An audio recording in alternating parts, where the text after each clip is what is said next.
Bertemu lagi dengan perenungan hidup dalam iman.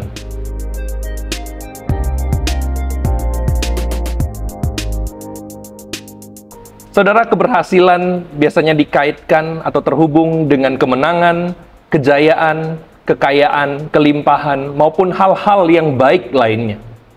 Namun, justru keberhasilan terbesar di dalam dunia ini ditandai dengan kekalahan, dengan keterpurukan. Keberhasilan yang dilakukan oleh Allah sendiri bagi umat manusia. Yesaya pasal 52 ayat 13-15 menunjukkan bagaimana keberhasilan yang ditandai oleh kegagalan, kekalahan. Sesungguhnya hambaku akan berhasil, ia akan ditinggikan, disanjung, dan dimuliakan. Sebagaimana banyak orang akan terperanjat melihat dia. Begitu buruk rupanya, bukan seperti manusia lagi. Dan perawakannya bukan seperti anak manusia lagi.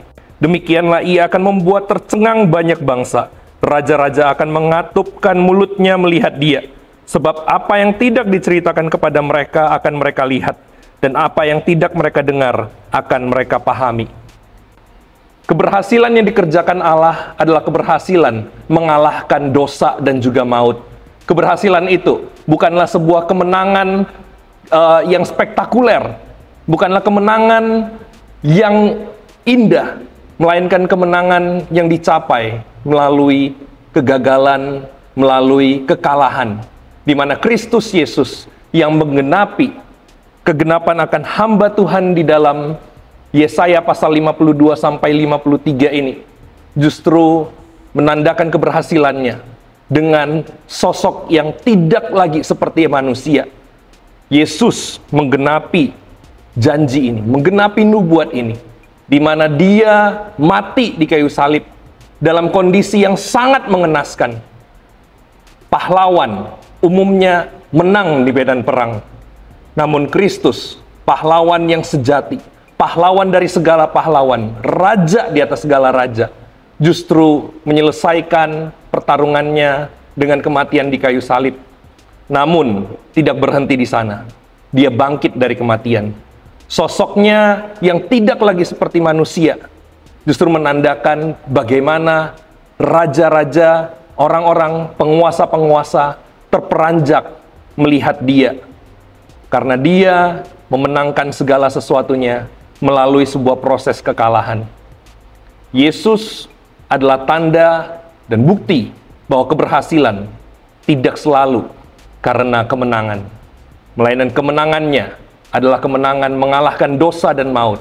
Kematiannya, keterpurukannya justru menjadi sebuah pintu masuk bagi kita, sehingga kita tidak lagi diperhamba oleh dosa, melainkan kita dibebaskan dari dosa, dibebaskan dan dilepaskan dari maut, dan kita menjadi orang-orang merdeka yang menghamba kepada Kristus.